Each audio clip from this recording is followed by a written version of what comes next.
We're back with another episode of the Lakers Fast Break podcast. It's Gerald Glassford coming right back at you here from Lakers Fast Break, Pop Culture Cosmos, where we cover the latest news and trends in pop culture each and every week, twice a week, wherever you get your podcast, plus also as well, of course, Ox 1947. If we can find him, he's somewhere within the universes here for Talk Studio.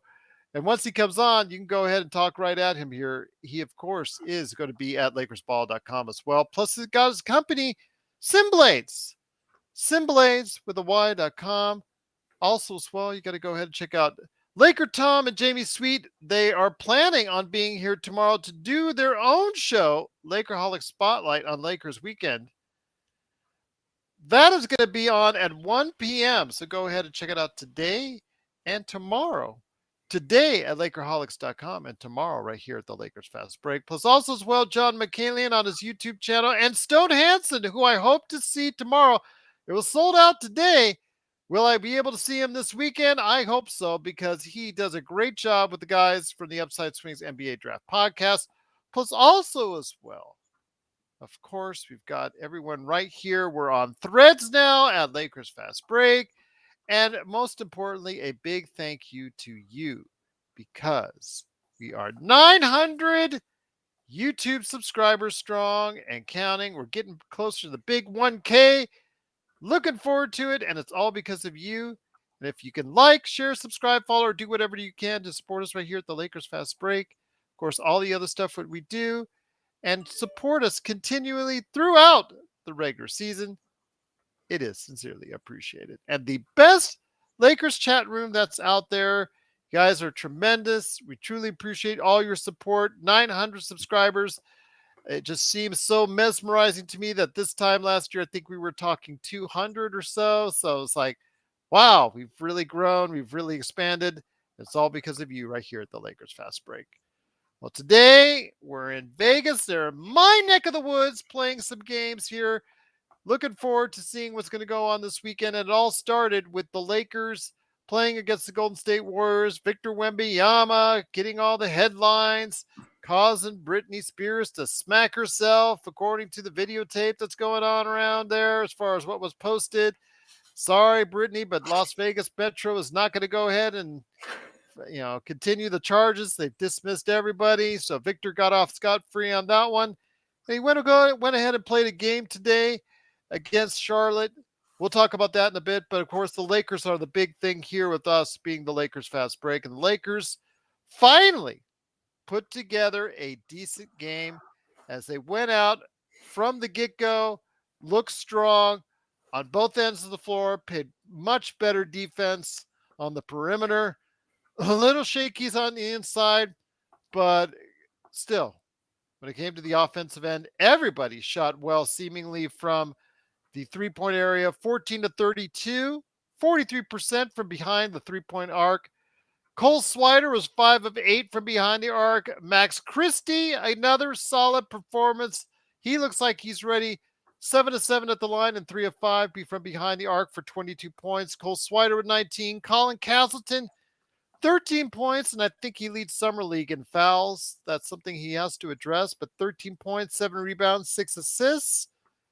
Jalen Hood-Schifino, still a work in progress, 3 of 11, 3 of 6 from the line, only 9 points, 4 steals. So we'll go ahead and Look on the bright side there. Demoy Hodge came out and played today. 11 points, 3 of 8 from behind the arc, but he gave us some really good hustle. And Maxwell Lewis, 3 of 9 shooting, 7 points, played a little bit better today. Sasha Kilia Jones with 10.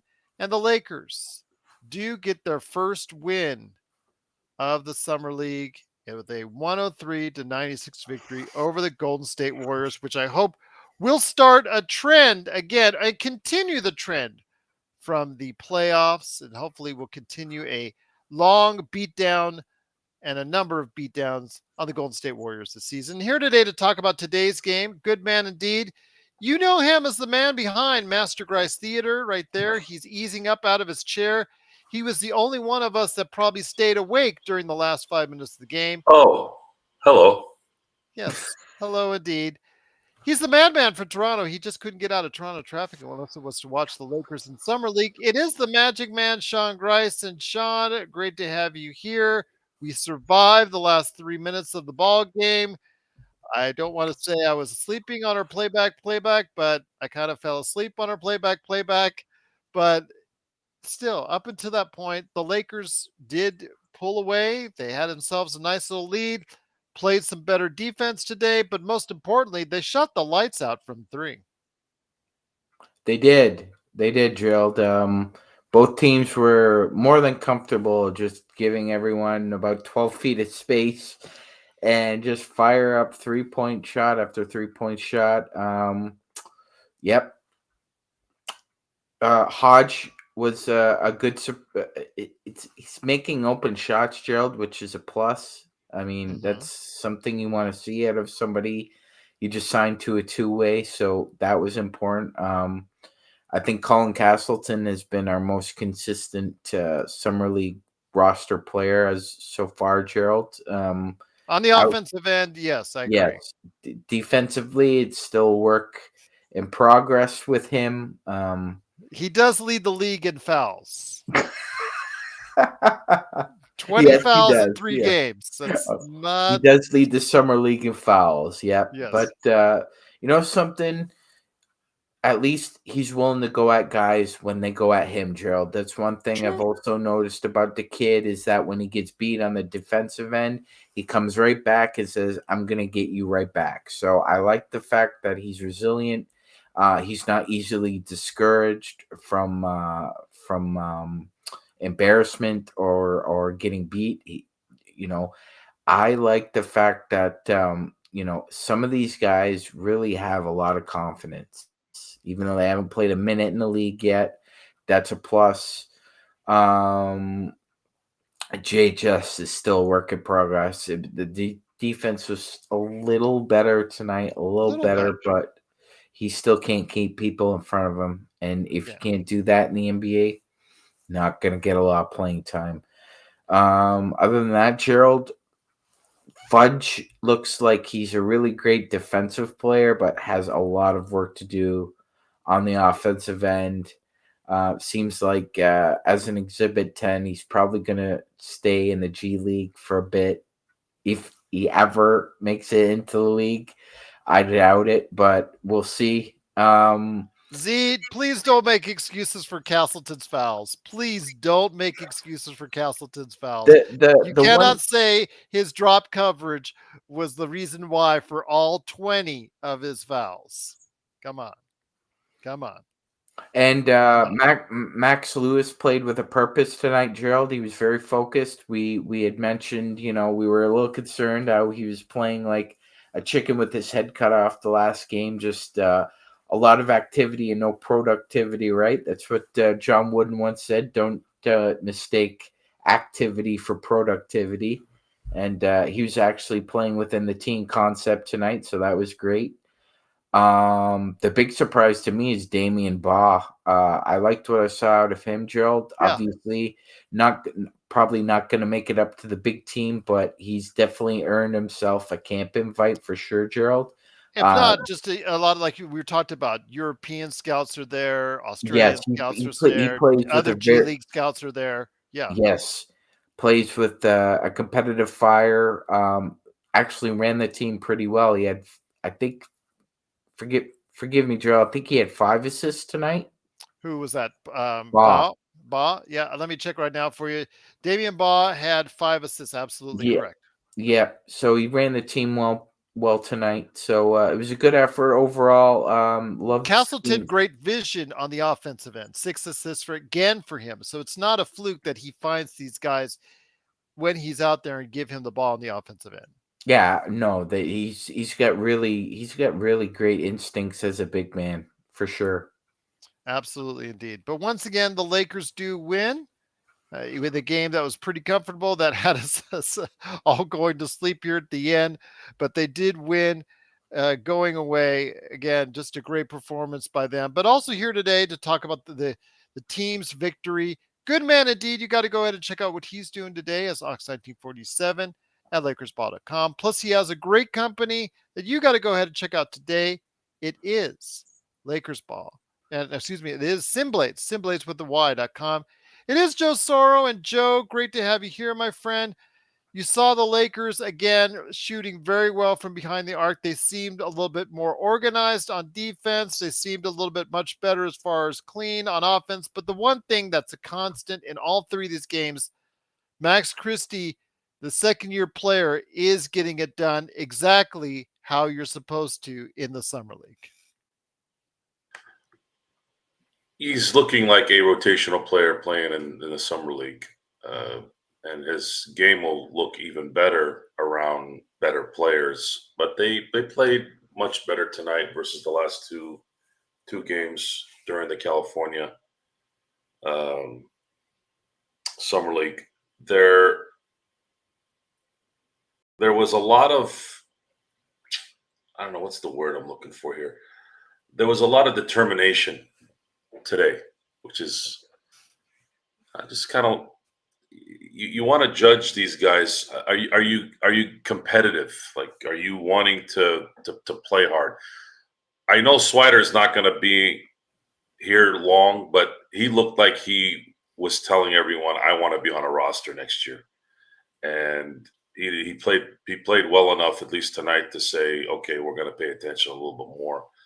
Max Christie, keep getting your run in, play as much as you can right now, and be in really good shape for training camp, because I think if we can get him in that open corner during the year, we might have some advantages going our way that we weren't expecting. We're not talking about Max Christie as a piece of this rotation. If he is hitting from that area on a regular basis and playing good team defense, we essentially got a player that is going to help us win a championship. Scarlet and Blue, are you talking about Castleton? Castleton just came out of four-year college from Florida. Are you talking about as far as a G League guy for at least 2 years? Cole Swider has only been the G League 1 year, so I'm not sure who you're talking about in that. But Castleton had just came out and got drafted or undrafted by the Lakers and picked up after a 4-year stint. I think all of them, MagicMan, were with Florida. Is that correct? They were? Okay. So, yeah. Yes. So MagicMan, I ask you, with Castleton again, he is the apple of many people's eyes right now, including Laker Tom. And you know, tomorrow Laker Tom is going to go and just praise him. And again, on the offensive end, you see a lot of really good things, and I really want to get the fan base hyped up on that. On Sorry, the defense, Gerald. We'll have to correct that. He was a transfer from Michigan to Florida. oh, okay. So yeah, transfer Michigan to Florida. Okay, so but basically he's a 4-year player. He did not play 2 years in the G League. I just wanted to make sure that was clarified. I know No. Scarlet Blue was mistaken on that. I wanted to make sure that was Well, corrected on that. basically, the problem was he wanted to start, and Michigan just had a glut of bigs at the time, so he transferred to Florida, and Florida offered him a chance to start. And with that, he's earned a lot of playing time, and he's done very well in the offensive end. What do you think the Lakers need to do to go ahead and make sure he finds that discipline? Again, if he comes into an NBA game, let's say he's not going to play right away, but let's say later in the season, due to injuries or whatever, he has to play certain games, a certain amount of games.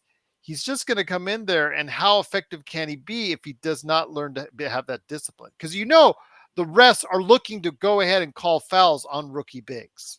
Yes, they are. It's no mistake that they seek you out if you're a greenhorn, and they'll attack you until you figure it out or that you're off the floor.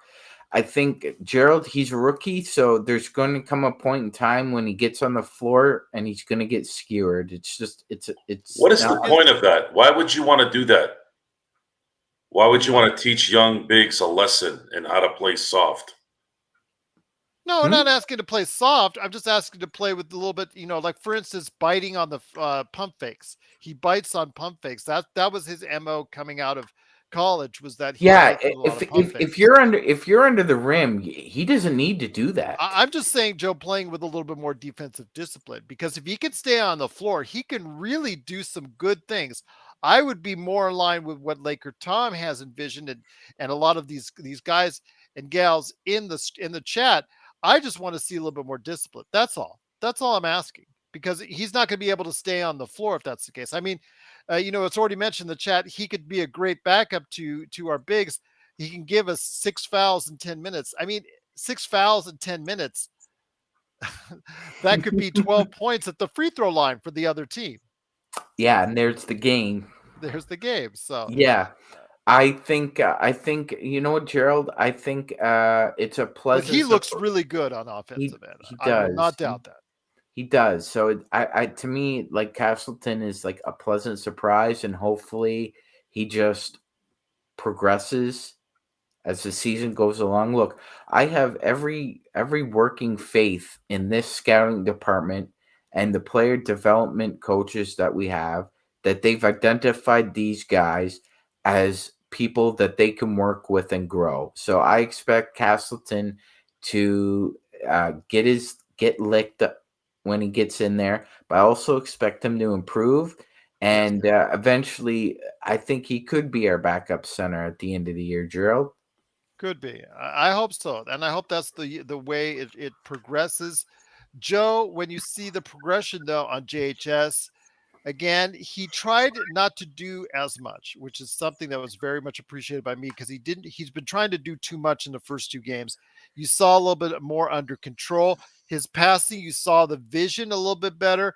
Again, the shot is still not there yet, but still some good things I saw from him. A little bit better defensively, but again, the vision out on the break, he's really good at that, and hopefully that'll translate into a long career in the NBA. He had a pass late in the game. I can't remember who was trailing. God, I'm drawing a blank on who the guy was trailing. He missed a shot for he got fouled basically. And those little things are some of the good things that we heard about him coming out of college, where he has this pick and roll, this 2-man game that can get going a little bit. And if we're gonna rag on this guy for not doing stuff we want him to do, you're gonna get him veered off the stuff he actually does well. Yes. So what I would do if I'm Darvin Ham is I would have him hone in on what he's really good at and make sure you set him up to be successful there, and then work on the deficiencies he has. This is not going to be a guy that you're going to use in year 1. Don't destroy this guy's confidence. Don't be like us sitting there and picking every little thing. Let him dominate the G League, right? Maybe that's a good thing. Maybe you should go dominate South Bay. When you're a 17th overall pick in the NBA draft, I don't look at you as a G leaguer. A 2nd round pick, sure. Late first, maybe. Not a 17th overall pick. I fully expect Hood Schifino to be playing a little bit. If Max Christie showed a little bit of something last year and stayed on the roster, and yeah, he did go into the G League as well, but again, he was a 2nd round pick. But Schifino is not. This guy was almost a lottery pick. So you need to take advantage of the fact that you've managed to put yourself in a position where you're saying, we might have stretched a little bit, picking you at 17, but we thought we wouldn't get you at 40. And that's how that probably worked. I don't know. Well, but I want to see it though. And I heard different takes, but the one I've heard, the one I've heard that's probably consensus is that most people who didn't like the Jalen Hood Shafino pick loved the Max Lewis pick because they thought Max Lewis was a first rounder, and the people who didn't love the Max Lewis pick liked the JHS pick. So, like, you can look at JHS as a first rounder all you want. The fact is, they're both picked here. Whether or not one was in the first round or the second round, they both need to develop. Like, you don't win the draft on the day you pick your guy. But I also think that, when it comes to, and Zangerstein says, we have a drafting problem if he's in the G League. He needs to get burned. He needs to get reps. He needs to get shots up. And he's not going to be doing that as the 12th guy off the bench, guys. Right now, who does he play in front of? Does he play in front of Vincent? No. Does he play in front of even D'Angelo Russell? No. He's the third point guard on the Lakers team, and he's going to get no burn at all unless he gets some time in the G League. It's just that simple. Otherwise, he's going to have to work with Phil Handy before the game and Phil Handy after the game and at practice at the UCLA Health Center. But does that really truly develop your game to where you're not getting those minutes on the floor? You sign a rookie level NBA contract. Guess what? I can send you down to the G League your first 3 years anytime I want. Anytime I want. I can send you down. Yeah. But I'm just saying he needs reps. He needs time on the floor. A young player like that needs to learn to develop. And Joe, I just don't think he's going to get that. He will in practice. Yeah, okay. Gerald, he's going to be practicing, all right. Gerald, you're 100% correct, and some people are saying, well, if you send him the G League, who started in the G League when he got drafted? Pascal Siakam. Yeah. Pascal Siakam needed grooming and he needed seasoning, and he went to the G League, Gerald. And if he hadn't, he's the one who said it himself. If I had never played in the G League, I would have never been able to play 25 minutes on a championship winning team. Wait, I want to say this though. Brandon Miller did get 16 points, 11 rebounds, but is 5 of 15 tearing it up? Really, Adam? Is that what we come down to? 33% tearing it up? Really? Watching the box scores can be intoxicating, folks. You got to be careful of that. You have to watch what's going on in the game. And as far as Pascal Siakam playing in the G League, if I'm correct, he was a late first round pick, correct? Who? That's correct. Yes, he was. Yes. Okay, so late first at the most, I can see a player needing to be in the developmental part of this. However, if you're going to be in the mid first round, I'm sorry, I don't see that player benefiting you, right? You're picking him. I didn't pick him. I would have went a different route, but you picked him, and you had a lot of praise for this guy, and he has some skill sets that will translate to the NBA. But do you value those skills now so that he can play a little bit during the season and, of course, get his licks in during practice? Mm-hmm. Practice, a lot of times, if you've listened to Michael Jordan or Kobe Bryant in the past, I'm sure LeBron James as well, any great player, a lot of times practice is actually much more intense than even sometimes the games. So we need him to be there. We need him to get his, kind of handed to him by guys like LeBron and AD and D'Angelo Russell and these guys, not sitting in some gym with 10 people in it and hoping he develops around a bunch of guys who you don't know is going to be on NBA rosters. I want this guy to get thrown in the fire. If he sucks the first year, so be it. I don't care. I want him to get burned a little bit, build some confidence. There's already word that this guy's a professional. He understands what it means to be a professional. So that comes with maturity. So he's probably mature enough to understand what's going on here. But even with that, guys, I'm looking at the summer league more in seeing what player did the Lakers find again through the giant haystacks, and it looks like Castleton is one, and it also looks like Max Christie, another second round pick, is going to be a hit on a 2-year. I'm going to keep on saying that every time he does well. I'm just going to say it, tell you. So it is what it is. Once again, though, it is the Lakers Fast Break. We truly appreciate everyone joining us here on the Lakers Fast Break. Joe's just going to get so irritated by that. I'm just telling the truth, Joe, just like you. Tell it like it is. Stop worrying about 12 months from now. Focus on now. Okay. Focus on now.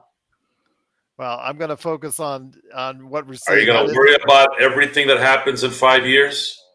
I'm going to tell you right now, though, that we did see a great game by Max Christie. He is playing at the level you need to play, Sean, from a second-year player. These second-year players have to go in and dominate. Even when we see someone like Cole Swider, he has to play well because you've been through the ringer before. You've been through one summer league before. You've been through a whole season.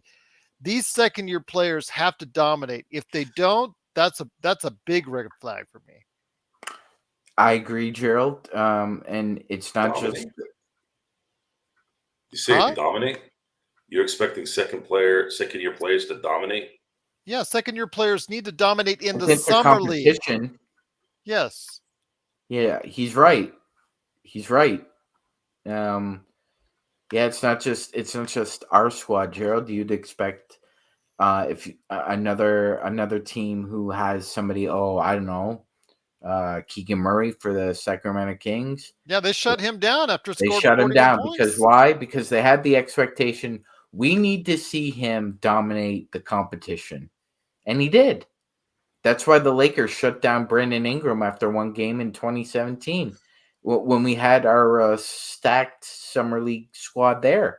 We didn't even need Brandon Ingram. He played one game. He dominated. The Lakers said, okay, yeah, that's all we need to see. I think. Go ahead, Gerald. Go ahead. I was just gonna say that when it comes to Max Christie, there's a possibility that we will not see him again for the rest of summer league, which I think, Joe, I know you said you like that idea of shutting him down. Joe and I think we want to see more burn from him. We want to see him taking this young team to better heights. I think a great confidence builder, like it was for the 2017 team, was them going all the way. All those players got that early boosted confidence by going all the way and winning the Summer League championship. If the Lakers continue to win, as far as in the Summer League here in Vegas, that just builds confidence. And with confidence, you get more confident players and a lot better team play. I just think that they should keep Max Christie in. I'm with Joe on that one. I understand your reasoning, Magic Man. I understand why they do it. Like I said, I'm with Joe. You need the reps. Even he needs the reps because he's not going to get the reps until training camp 2 months from now. Yeah, that's right, Gerald. He's not going to be as fortunate as Austin Reeves is to play in a tournament before training camp and get your legs underneath you before we tip off. So I agree. You know what? That line of reasoning makes sense as well. I would be more careful with him. As you said, that backup shooting guard position is very pivotal. It's integral. And like you said, it's in flux. So obviously, I guess,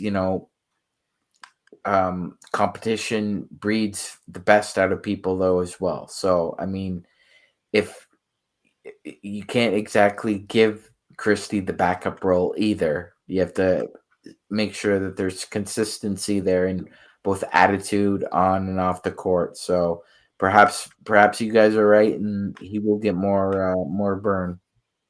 Once again, it's the Lakers Fast Break. It is the Magic Man, Sean Grice, Joe Soro, aka Ox1947. The Lakers did win tonight, 103-96, I believe the score was. As far as just basically the Lakers had control of the game throughout.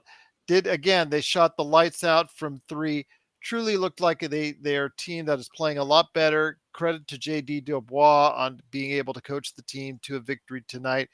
Joe, when you see the team playing like this, when you see the players for the most part playing a little bit better than they did in California, does that give you hope as far as some of these players being able to develop and maybe having a chance to go ahead and make an impression on the roster, even if it's later rather than sooner?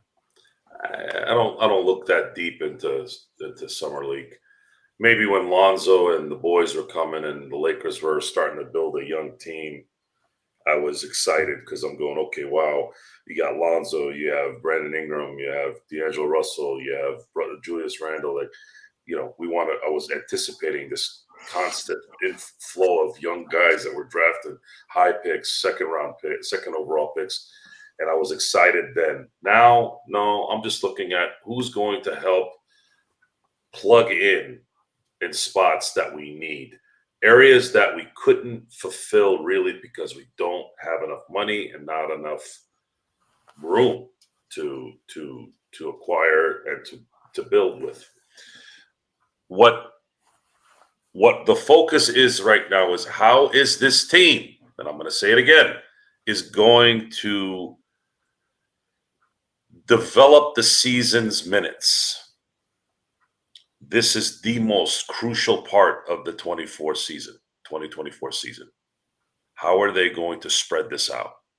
Is Darvin Ham going to have a 10-player lineup?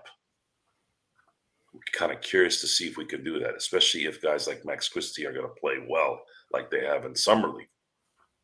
If they do that, it's going to mean really good things, because if someone does get injured, are we going to fall off?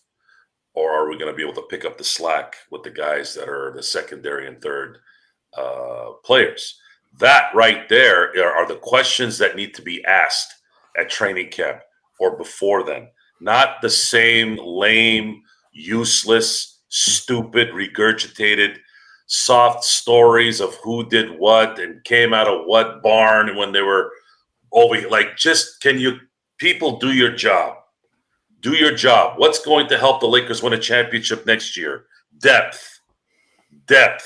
So the most exciting part about Max Christie playing well in Summer League is that I am now interested to see if he's going to be a rotational player throughout an 82-game season. Because if he is, the Lakers that's one more guy that we weren't really counting on, like as a primary. We're thinking about who we're going to get in free agency. Is Gabe Vincent going to be the guy? Is D'Angelo going to be the guy? Are we going to go get a center that's going to help? Like, all that stuff that's going on. But right now, since we're in it now and talking about it and watching it, is Max Christie going to be a guy that's going to play 15 minutes a game and hit 2 3-pointers in each game? Because if he does that, now that 10-man rotation, 9-man rotation is going to allow LeBron and AD not to kill themselves for 82 games. Once again, it's the Lakers Fast Break. The Lakers do win 103-96. MagicMan, I want to ask you this. We're so down on Cole Swider. Yet You are. A lot of people are. You are. No, you are. I'm not. You are. Cole is playing for a roster spot. Yeah, and he's going to get one. There's just not enough. There's not enough room where we're at. Sorry. That's what I'm saying. A lot of people already have. But you're making him out like he sucks. Well, unfortunately, at the end of Summer League, Cole Swider will get Cole in his Lakers stocking. No, he'll get because there's not enough room for him.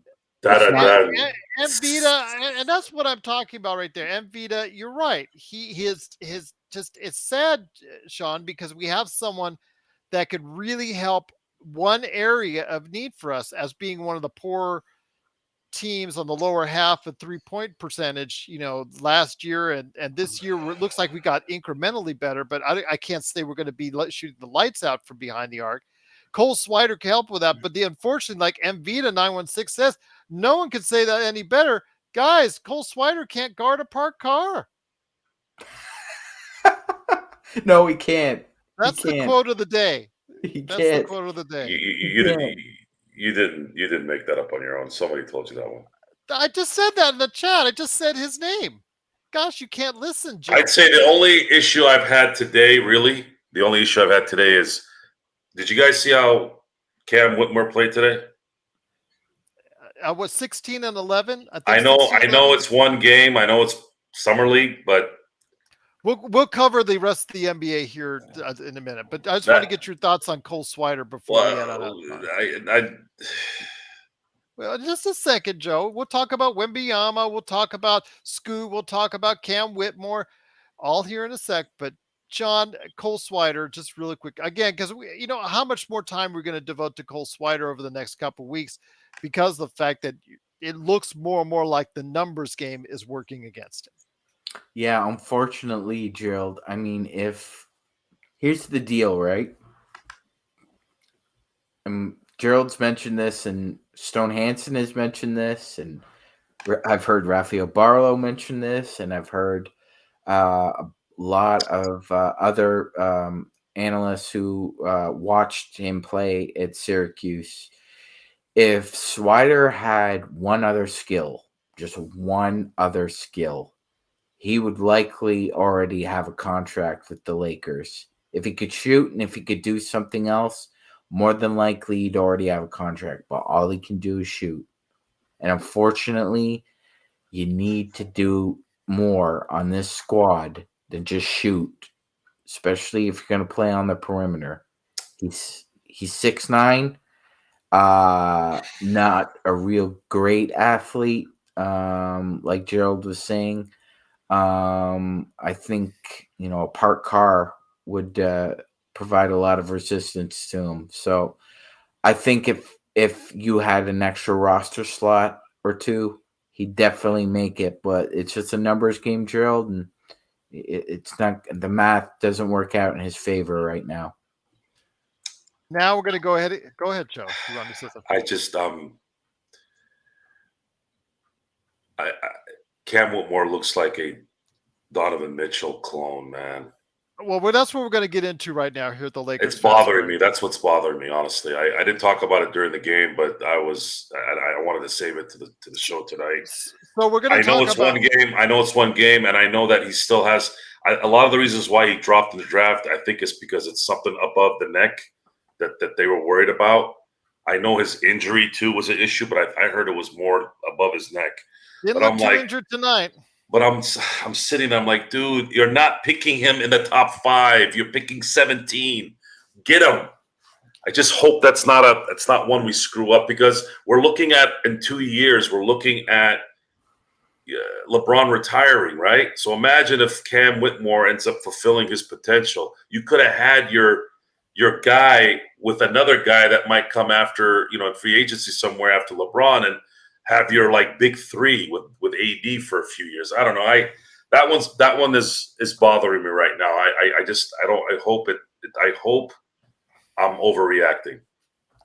I will say though, when it comes to Cam Whitmore, not a good shooting day today, Joe, but that's not the whole picture when you see him. It's a difference between JHS and him. When I see him, it was the speed, guys. It was the shot making. The little bit of you see the scoring mentality there. I see the score. I mean, 14-11. He had a breakaway.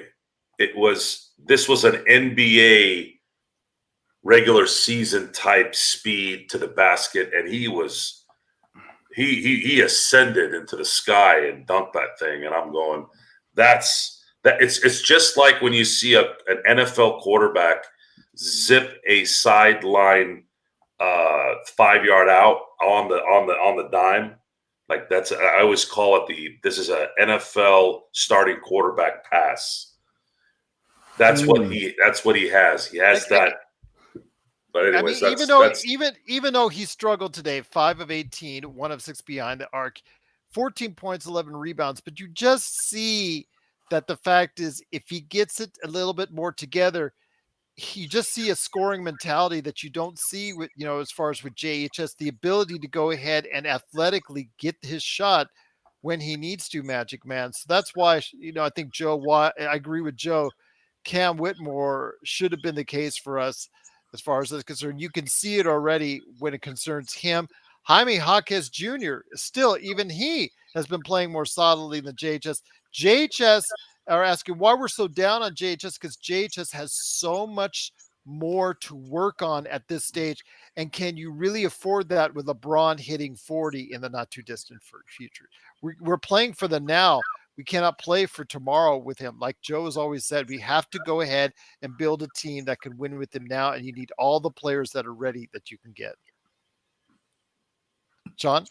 Yes, Gerald. No, I mean, when you line up the common sense that way, yeah, it looks like came up snake eyes a little bit with JHS, and the fact that Cam Whitmore seems more like a plug and play more than a process player at this point. Like you said, Gerald, in a perfect world, which we are not in, it would have been behooving the Lakers to select somebody like Whitmore, who's a plug and play guy, as opposed to JHS.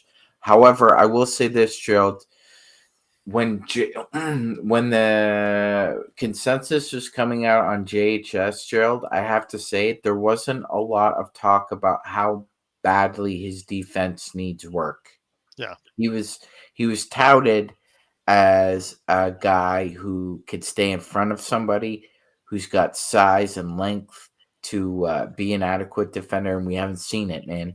We haven't seen it. He was a little better today. He was, but now I understand what Stone Hansen was saying on upside swings when he saw that there was a consensus surrounding JHS's defense that a lot of other scouts didn't agree with. Great question by MVita, because he's been fighting for JHS in the panel, and I know he's making some sound reasoning while doing so. He wants to ask us, who would Whitmore beat out for minutes? Joe?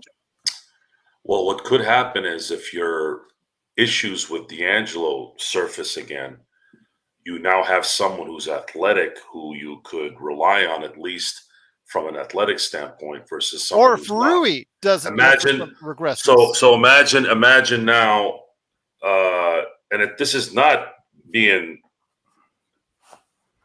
exaggerating this. Athleticism, even for a rookie, can still be used.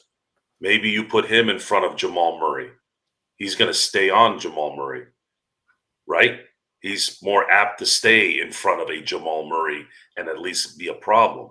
Defense is about want. Defense is about desire, right? And if you have the athleticism that he has, it's easy to play defense. You can't stop great players, but you can at least make it more difficult. That's where he can become a value even without experience. Whereas Hood Schifino has issues staying in front of his guys in summer league. God help him in the regular season. He's never going to get a chance to play when it comes to the defense. So we're talking about this now because we want to plant the seed here. And by planting the seed on this decision, it obviously allows us as a show and as people who don't know us yet, who happen to, turn this on, not tonight, like our crowd is tonight, but maybe down the road, they'll click on this and say, wow, okay, Gerald, Sean, and Joe were talking about this in detail on why. The first game we've watched this guy play, even in a summer league, and we're like, damn. And more important than that, actually, this might not be the seed. This is more of the fertilizer, because Stone Cold Hansen started it. And if it means for us to continue these kind of discussions, maybe that's what's going to help Stone get the job that he wants to, because he knows what the hell he's talking about. That's all this is, guys. We're more than a Lakers show in a lot of ways, but the Lakers show kind of intertwines with everything we're discussing. But it's important to understand that we are paying attention. We're not just sitting here watching just Laker games, even though that's the easy way to go. No, we're watching the Rockets. We're watching the Spurs. We want to see what these guys are. The Rockets potentially might have one of the greatest drafts ever if those two guys pan out. But Mvita, that's exactly what I'm saying in regards to, and we all want to be wrong. We all want to be wrong around JHS. We all want him to be a star player for the Lakers. We all want him to develop, and we want him to play a major contribution sooner rather than later. We all want to be wrong. Okay, I want to be wrong on JHS. The thing is, though, yes, you were exactly right. Max Christie looked horrible last year in Summer League, but what they did was they put him on the as far as the second rounder, but they gave him plenty of time at South Bay, MagicMan and Joe. They gave him plenty of games and minutes and reps at South Bay. Yes, they put him in the practice here as far as practice fodder for the Lakers on a lot of occasions. They did give him some minutes every now and then, but it's, you know what was a story I heard the other day? January, they just dropped him off the face of the planet. So he never played, he hardly played ever since then. But the thing is, he got a ton of reps at South Bay.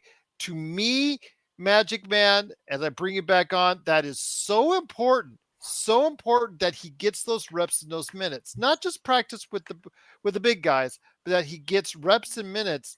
And that I see that's partly the result of what you see now with Max Christie. Yes, Gerald, 100%.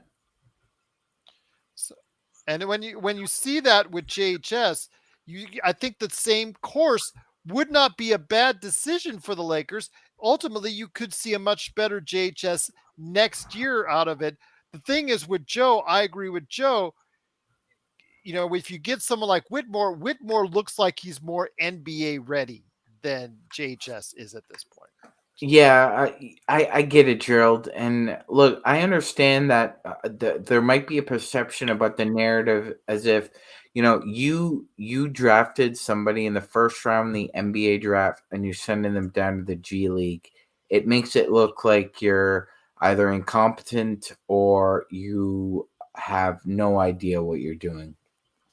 However, when you look at other sports like baseball and hockey, when a first round pick is told to go to AAA or go to the minors, it's not often looked at as a negative. It's looked at as you are not ready to significantly contribute to the big squad. I just think that no period. Whitmore to me is more NBA ready. But you mentioned somebody that you wouldn't have picked Whitmore either. No, I wouldn't have. Who would have been your choice? I would have taken Ben Shepherd, and if Shepherd wasn't available, I would have taken Julian Strother. Okay, those are good choices as well. Good players. Again, Mvita says that Whitmore, Joe, is it going to be cracking the rotation? There's a possibility because he might not even crack the Houston rotation because they've got so many young forwards there.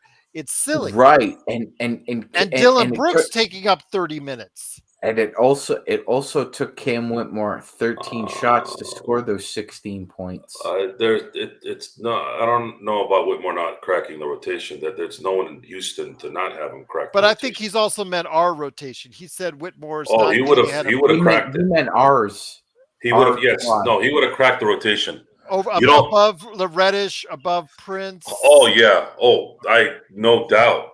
Reddish is supposed to be athletic, but the problem is he's got a track record of not three times. Yeah. If I had to put money on it, be ready for Jackson and Reddish to be the whooping boys of 2024. Get ready for that. Don't be surprised if it's going to be one or the other or both. They're going to do some things that are going to frustrate the hell out of you. There always is one or two a year. Don't get that. And there's a reason why Reddish is gone from 3 teams, and why Jackson Hayes, even at he's 22 or is he 21? Now, a positive spin to that is the Lakers have also brought in people who have been suspect mentally, and those guys contributed, i.e. Rondo, i.e. Dwight Howard. This is a championship setup with LeBron and AD. We're going to find out quickly who's going to do what and who's going to stay in line. If not,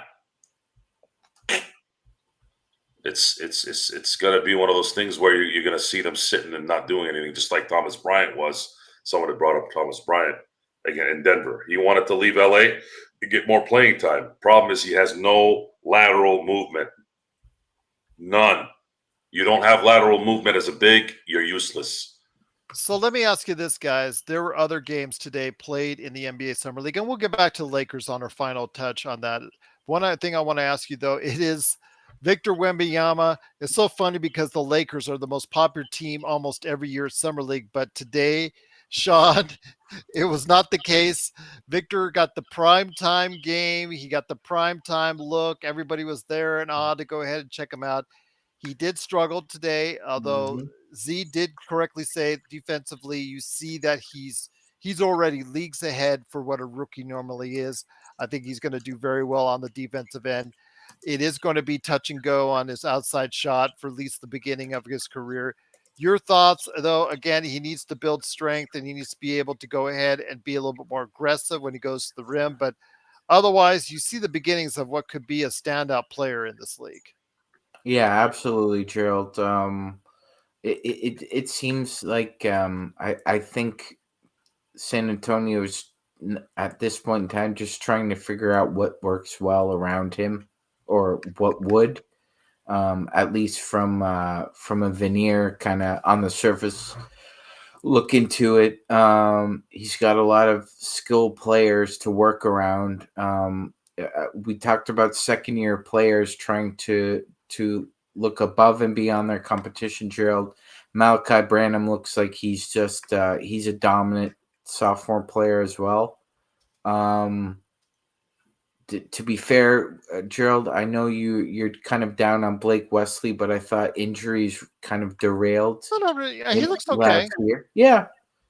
I mean, he toasted JHS constantly the other day. So exactly. But yeah, I'm with you, Gerald. I don't think San Antonio is in a position right now where they should just play 5 out with him. There's enough talent. The day will come. The day will come when they do, but it's not right now because it's just not there yet. Yeah. How many games did they win last year, Gerald? 16? Yeah. Yeah, I think they can double that this year. Just off the addition of Wemby alone. I don't expect them to be picking in the high lottery again. Even with expectations the way they are, they should be a much better team. Sorry to say, Adam, Spurs already locked up Champagne on a 4-year. He's gone. Yeah, they've got Champagne. It looks like Sissoko. $3 million a year on average. What a steal for him. Yeah, that one's going to be looking good. Yeah, it looks like Sissoko's going to get a guaranteed deal as well, Gerald. Good player. Yeah, and they also have Bediako as well, who could be a great backup for. So it's just the Spurs doing what the Spurs do best, Gerald. We'll find talent anywhere. The Burmese jungle, Rio de Janeiro, Toronto, Ontario. It doesn't matter where. Mvita, I agree with you. Podiemski did look kind of sketchy today, although Zangerstein already and others have already, I think it was Zangerstein that already said that he looks like he's going to be part of their rotation. We'll see. You know that we've seen before how Steve Kerr does not like to play rookies at all. I mean, talk to Kuminga, talk to Moody, talk to Wiseman. Yeah, see how they enjoyed their rookie seasons with the Golden State Warriors. But I will say, Joe, that when it comes to Scoot Henderson and versus Amen Thompson, that was something very interesting to watch today. Amen Thompson looked really good defensively on playing off the ball, got 4 block shots, I think, and 3 steals. The shot wasn't as broken, at least initially, than what a lot of people had let it out to be. And what I saw on videotape, it looked a little bit better than what I thought. But Scoot Henderson still managed to find his way around him and do some really nice drives, get to the hoop before, unfortunately, he left with a shoulder injury, and now it looks like his summer league is done. We were talking about this before the Lakers game today, and I don't know. I think Portland is. We use the word curse a lot, but I think of Brandon Roy, Greg Oden, Luke Walton. I'm sorry, not Luke Walton. Bill Walton. You're talking about Luke Walton. At least Bill Walton won a championship, right? But there was more there had he not been injured. Brandon Roy, he had a Hall of Fame career ahead of him. Greg Oden could have been a Dwight Howard-like defensive player, right? And a guy that could score as well, maybe better than Dwight. And these guys, it's like you get Scoot Henderson after knowing you're going to have to trade Dame Lillard. You essentially likely got the second best player in the draft who's going to be a success. And you get him at the same year you're going to get rid of your franchise player. And right when he starts playing, even in a summer league game, boom, his shoulder, he gets injured, and now we're not going to see him again. I don't know what to think. I really don't know what to think. I never thought I'd say this. I never thought I'd feel bad for anything in Portland, but I actually genuinely feel really, really sorry for the Portland Trail Blazers because they have the jackest luck I think I've ever seen in the NBA. Without a doubt. They are the San Diego Chargers of the NBA. The absolute worst timing of every significant thing. They get the San Diego Chargers intercept Tom Brady. The game is over. Fall. Troy Brown comes out of nowhere, knocks the ball out of his hand. They get the ball back and they win the game. It's like that's Portland for you. I was excited to see Scoot Henderson play today, and unfortunately, it went what Portland's used to. Oh, our guy got injured. I can only imagine what they were thinking when they saw that. I'm sitting here and I'm feeling bad. How do they feel? This is a Portland Trail Blazers fan, okay? You're on a highway. You're driving on the highway. Everything looks great. Sunny day, good traffic. Oh, wait a minute. That 18-wheeler just lost its wheel. Oh, now it's on its side. Uh-oh. Now it's actually coming into my lane. That's kind of what it's like to be a Blazers fan. I'm a Lakers fan, and I got hit by a rock. It just, cracked my windshield. Yeah, hit by a rock. Okay. Yeah. So what does that mean? Well, that's another good one. Arvydas, right? So Arvydas Sabonis, great player in Russia. Since we're on this topic, imagine Arvydas Sabonis instead of Kevin Duckworth in 1992. Imagine before that. The knees, though. Before the right? knees went, right. He was drafted in '86.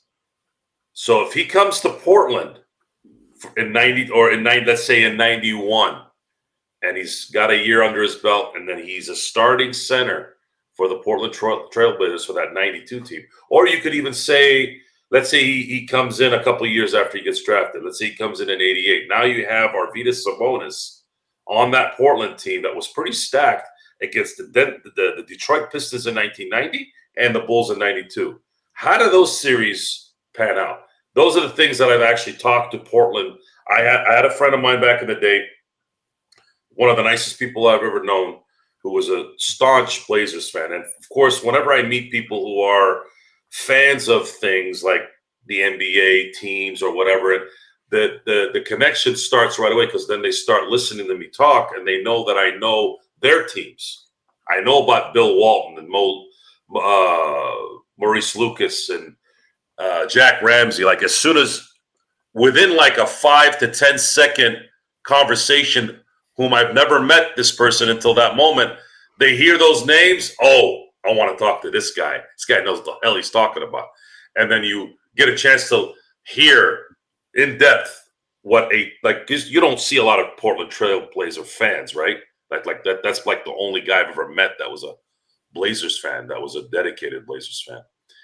And we go into those discussions and you start learning a little bit more because he probably has a little bit more of the in-depth stuff that you also end up learning. And then now I'm on a podcast 20 years later talking about it.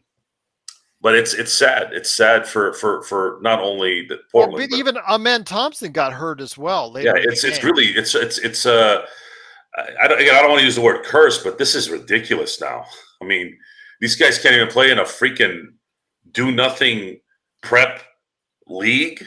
And I mean, Scoot had the freaking towel over his head. He was in such pain. Shoulder pain can mimic tooth pain sometimes. My worst pain with a toothache is a stinger. This shoulder got so many stingers, and I'm talking, you know how when you're a kid, it was always getting hit in the stomach and getting the wind knocked out of you. That was the worst pain, right? You're like this, right? Well, as you get older, especially if you play football, the stinger was the next one. The stinger, you hit it at the right spot during one of the drills. It's one of these where you go on one knee and you're like this. Like, it's so painful. You can't even react. You're like sloth in the Goonies. Your whole face goes into paralysis because you're like, Jesus, I don't know why is this pain so bad, until you finally kind of get out of it after about 30 to 60 seconds. But that 30 to 60 seconds literally feels like 5 minutes. So he had that today. You could set it. You teleported into it. Towel over the face. He says it's sore. So, anyways, with that, I'm like, to the back though. He wasn't holding it or anything. He was just walking back into to the locker room. Last shot I saw. let's thank the good Lord that he didn't get on a wheelchair like some guys have when they've injured their shoulders going away. But exactly. But Ahmed Thompson got hurt too as well. I think it was a foot injury with him. It looked like, because he was limping off the court. So. Man, these kids, we can't even see them for a full game, Magic. No, Man. It sucks. It's terrible. It's absolutely terrible. Yeah, someone had mentioned something about the fragility. Is that the right word I'm using of today's athlete? Well, Z was talking about it. They play so many games. You know why these guys are soft and weak-minded and injured all the time? Here we go. The same reason why, if you had looked at Bruce Lee's knuckles, he could punch granite, right? Mm-hmm. And it took, and I'm using this example because Sean brought up Game of Death, so I want to try to stay within the theme. Why did Ray Lewis play 20 years in the NFL? Besides freakish genetics, that plays a part in football, especially. The healing process, being able to handle that kind of punishment, that plays a factor. But Ray Lewis played for 20 years because his body acclimated to that punishment. Whereas now, every time somebody splits a nail, they send them to the infirmary. Then after that, they send them to the plastic surgeon. Then after the plastic surgeon, they go call his mom. Mom comes in, "Are you okay, honey?" And imagine what that does to the mental part of you. You're not even doing it.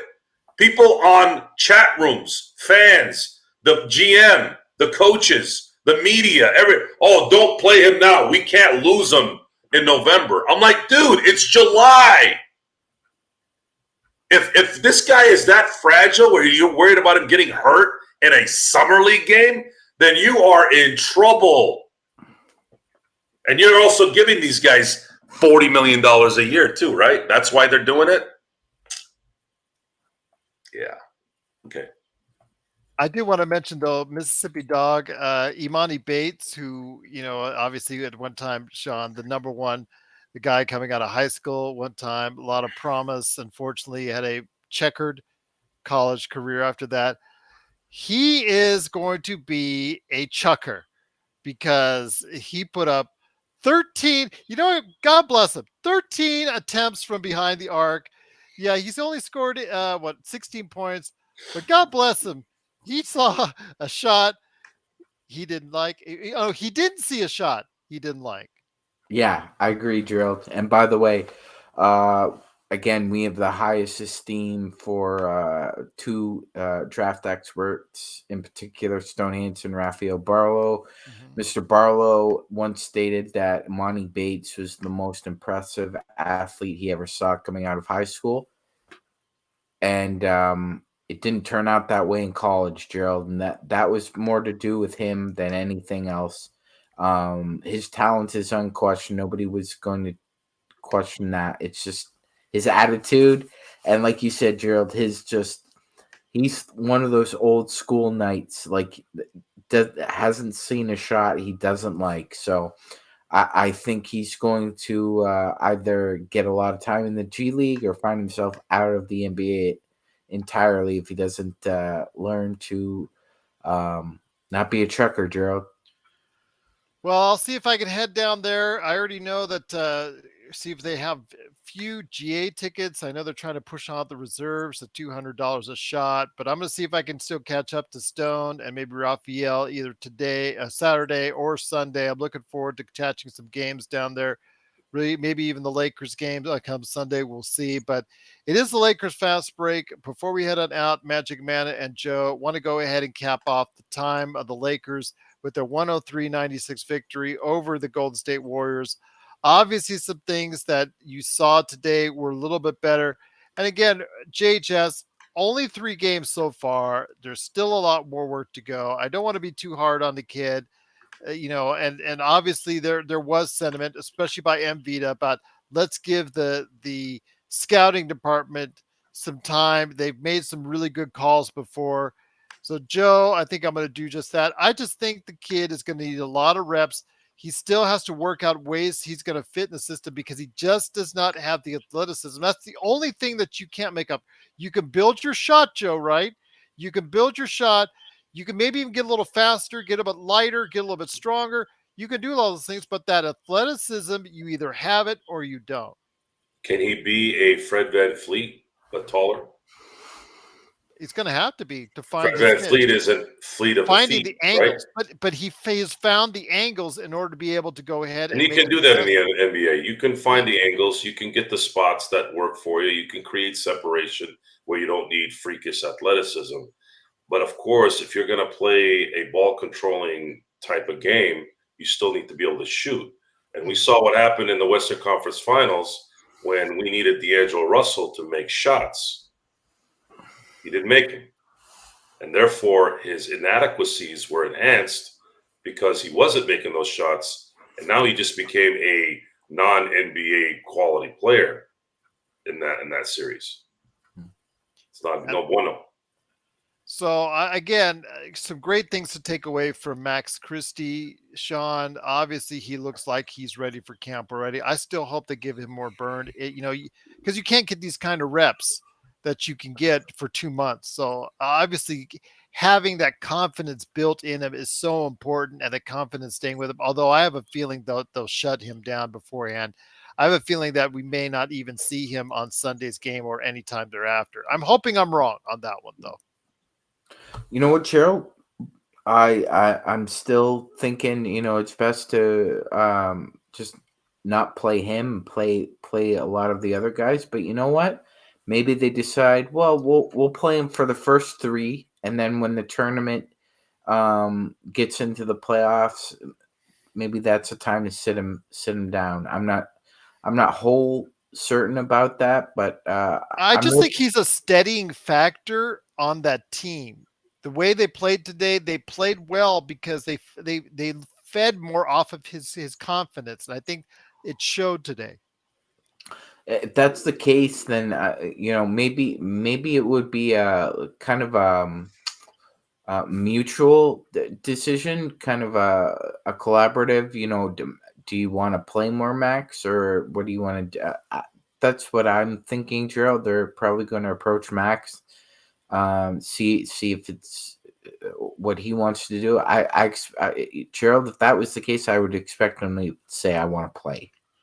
Yeah. So if he does that, then all indications are he's probably likely going to play the. It's going to be up to Rob. Yeah, it's ultimately it's up to Rob and Darvin Ham that they make the decisions. And they were there today. We were kidding on the playback.tv about how Rob is out there doing the interviews. He's going to show his face now. Yep, he's got the tan look again. Everything's all good. He can show his head out there, not like. And by the way, just whether you have to move and you got a kid to make an excuse for why you can't help somebody move. Rob brought his daughter. No chance anybody's going to walk up to him and tell him what they think of his moves the past couple of years. No way. Yeah, So again, so well, good maybe for- Joe would. Well, I think Joe would be nice about it because the little girl's there. He wouldn't want to traumatize the young lady. He was there. It was good to see, and If it was a young man there, though, he'd have no problem traumatizing Rob Pelinka and his son. So there's a game on Sunday. Okay, so Joe, with that Yeah, look, that's there's scary. the look again. Yes, there's the look again, indeed. But before we head it out, Joe, let me hear your thoughts. Sunday is the next game for the Lakers. That's coming up. That's going to be against the Spurs. Is that against the Spurs again? Let me go ahead and check for sure. But it is coming up here on Sunday. And No, it's because the Hornets. the Spurs were supposed to play the Blazers on Sunday, Gerald. Yeah, that was supposed to be Wemby and Scoot. That ain't happening. Yeah, that ain't happening. But it is Lakers and Hornets, so the Lakers will get their first shot against Brandon Miller. Your thoughts on what the Lakers need to work on for Sunday, especially our new guy, Colin Castleton. What do you think he needs to work on as far as his game coming up on Sunday? Just continue to enhance the feel that you already have for the game. I'm a fan already. He needs to bulk up. He's going to bulk up the next couple of years. He's got the basketball IQ already. So just get some good coaching here the next year or two, and hope that you can create enough improvement to where you'll be a starting center for the Lakers in a couple of years. Well, that's the best case scenario, and I hope it comes out, and I hope it comes through. Again, some really good things that I saw on the offensive end for Colin Castleton. MagicMan, what are you looking forward to on Sunday's game against the Hornets? Yeah, I can't really elaborate or add anything else that Mr. Soro didn't say just that right now. I know it's a little vague, but we're talking about Summer League.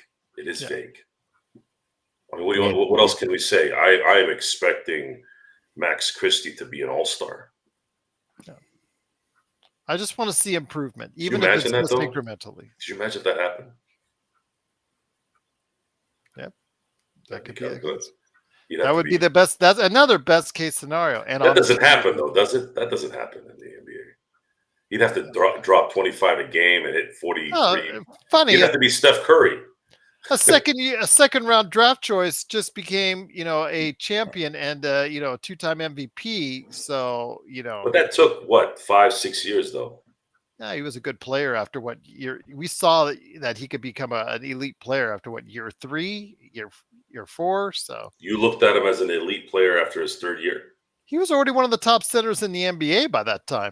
But when you're a top center in this era, is it that big, though? I didn't feel that at the time. All right. Okay. Well, I'm not going to go over some. Don't okay me. Listen to what I said. Okay, whatever. All right. But before we edit out, Sean, again, Maxwell Lewis, I think, has got to be a key for us because we've already talked about JHS, and it is what it is with JHS right now. He just got to go ahead and be able to find some rhythm, some type of that. But Maxwell Lewis played a little bit better today. He just didn't run up the floor and down the floor just for his health this time around because he got a big donut in the last game. This time he's a little bit more effective. Obviously tried to attack the rim with some aggression, missed a couple dunks, but again, attacking the rim with aggression. What are your hopes are for Maxwell Lewis to see a little bit more of on Sunday? Yeah, Gerald, he's shown flashes here of his defensive prowess last game. Not obviously in the whole 22 minutes he played, but again, I said splashes. This is the summer league. They're rookies. They should show what they can do. Small spurts. We've seen what Maxwell Lewis is capable of, Gerald. But yeah, I'd like to see him shoot a little bit more on Sunday. And I think the following game is either Monday or Tuesday. I'd like to see him become a little bit more of a volume shooter just to see what he can do. Obviously, that would help if help his cause. I think if Max Christie wasn't playing, it would allow other opportunities for guys to get some touches. But again, Gerald, like, we're not expecting Max Lewis to just go gangbusters either. 40th overall pick, a lot of potential there. But like you said, he's probably going to start off in the G League as well. Want to go ahead and mention it is Sunday. It is going to be at 1 p.m. Pacific time, 4 p.m. Eastern on ESPN2. The next game after that, Sean, is Wednesday against the Celtics. Wow, an extra day. Okay. Yes, Wednesday against the Celtics, also 1 p.m. Pacific, 4 p.m. Eastern on Wednesday, ESPN2. And then Friday, it is the Lakers versus Grizzlies. That's a 7:30 p.m. tilt.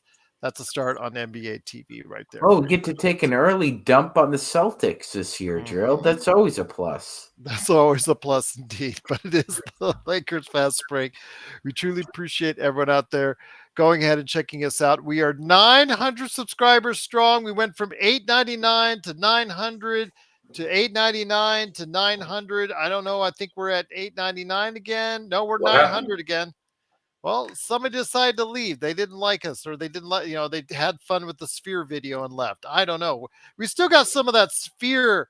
Still 900. What are you talking about? It was $8.99 for during the show. When? During the show. It's now back to 900. I think you're hallucinating. I think you are hallucinating. I'm watching the numbers. I'm gonna find you, and I'm gonna. Yeah. Okay, I'm waiting. No, you're not going to be waiting long. I'm coming. Still 45-minute plane ride, 3.5 hours. September's coming, driving. And the Steelers are coming to That's Vegas. A while, man. Old man. You're going to see some. That's a while, I said, man. Can't you hear? Come on. Go ahead, Sean. Go ahead. Go ahead. Go ahead with what? Oh, finish up. I had you on mute. Oh, okay. I wasn't really planning on. Okay, because you thought you had a comeback there, waiting for a while Joe was threatening my life, as we know. Well, you know something. If he'll probably hit himself in the head, like with Britney Spears, but then again, what can you do? So, but it is the Lakers Fast Break. We truly appreciate you joining us. It is great to have 900 subscribers. We're 100 subscribers today to the magical 1,000 barrier on YouTube. Please go ahead and subscribe today if you haven't already to get the latest notifications on when we go live on the air with the latest Lakers Fast Break. We're also on Kick, Twitch, Twitter. We're on Threads. We're on Instagram. We're all over the place. Facebook. Can't forget our great Facebook people as well. So go ahead and check us out today at the Lakers Fast Break. But they do win today, 103-96. We're so happy about that. The Lakers, again, shooting well from the outside, but it is Summer League. So you see Joe's face right there for you. He looks so happy indeed. But we'll be back tomorrow, 1 p.m. It's the Lakerholics taking over. And then Sunday, we'll be back. Not sure the time yet if we're coming up right after the game. If I'm going to the game, then it's going to be a little bit later. But if I'm not, I'm going to go ahead and come up right after the game.